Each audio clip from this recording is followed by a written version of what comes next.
നമസ്കാരം മക്കളെ, എന്നാണ്ട് വിശേഷം? എല്ലാവരും സുഖമായിട്ടിരിക്കുന്നു വിചാരിക്കുന്നു. നമ്മളൊന്നൊരു അയിലക്കറിയൊക്കെ പിടിച്ചാലേ. അല്ല അടിപൊളി ഫ്രഷ് നല്ല അയില കിട്ടിയിട്ടുണ്ടേ. 1 കിലോ അടുത്ത് ഒരു 3-4 അയില കിട്ടിയിട്ടുണ്ട്. ഓക്കെ, അതിനാവശ്യമായിട്ടുള്ള നാം തേങ്ങാക്കറി വെക്കാൻ പോകുന്നു കേട്ടോ. നല്ല സെറ്റ് തേങ്ങാക്കറി വെക്കാൻ പോകുന്നു. നമ്മൾ ആവശ്യം സവോള അരിഞ്ഞെടുത്തിട്ടുണ്ട്, പച്ചമുളക്, ഇഞ്ചി, വെളുത്തുള്ളി എല്ലാം അരിഞ്ഞെടുത്തിട്ടുണ്ട്. അതിനാവശ്യമായിട്ടുള്ള സാധനം കൊടംപുളിയുണ്ട്. അത് നമ്മൾ ചൂടുവെള്ളത്തിട്ട് നല്ല വടക്കം പുളിയല്ലേ നമ്മളപ്പം തേങ്ങാക്കറിയല്ലേ വെക്കുന്നത്. അതിനാവശ്യമായിട്ടുള്ള തേങ്ങ നമ്മളൊരു അരമുറി തേങ്ങയേ ഉള്ളൂ കേട്ടോ. അരമുറി തേങ്ങ നമ്മൾ ചെയ്യണം. തേങ്ങയ്ക്ക് വേണ്ട വില അറിയാമല്ലോ അല്ലേ. അപ്പോൾ അരമുറി തേങ്ങ എടുത്തിട്ടുണ്ട്.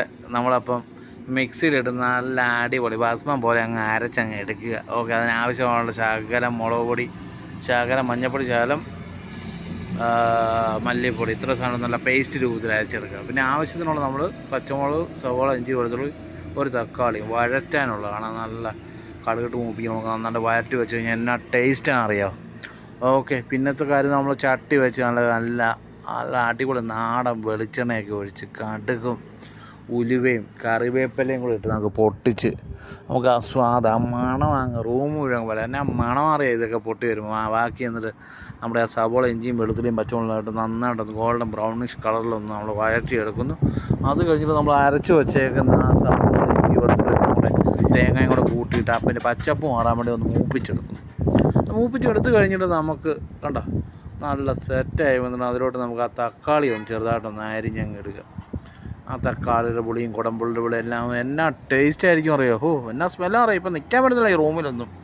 നിങ്ങൾ കൂട്ടുകാർ ഇങ്ങനെയൊക്കെ ഒന്ന് ഉണ്ടാക്കി നോക്കണേ. കാരണം നമ്മളപ്പോൾ അയിലയപ്പം ആ തിളച്ച് വന്നതിലോട്ട് കൊടുക്കുന്നത് നമ്മൾ തവി കൊണ്ട് നന്നായിട്ടൊന്ന് ഇളക്കി കൊടുക്കുന്നുണ്ട്.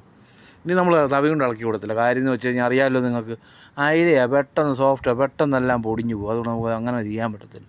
ഇനി നമ്മളൊന്ന് ചട്ടി ഒന്നൊന്ന് അങ്ങോട്ടും ഇങ്ങോട്ടും ഒന്ന് ഓളപ്പരപ്പിട്ടൊന്ന് ഇളക്കത്തേ ഉള്ളൂ. കണ്ടോ നമ്മുടെ കറി അങ്ങ് മൂടി വെച്ചിട്ട് നമുക്ക് ആവി കയറ്റാം. നോക്കിച്ചേ കണ്ടോ, നല്ല അടിപൊളിയായിട്ട് നല്ല വെന്ത് നല്ല കുറുകി കണ്ട.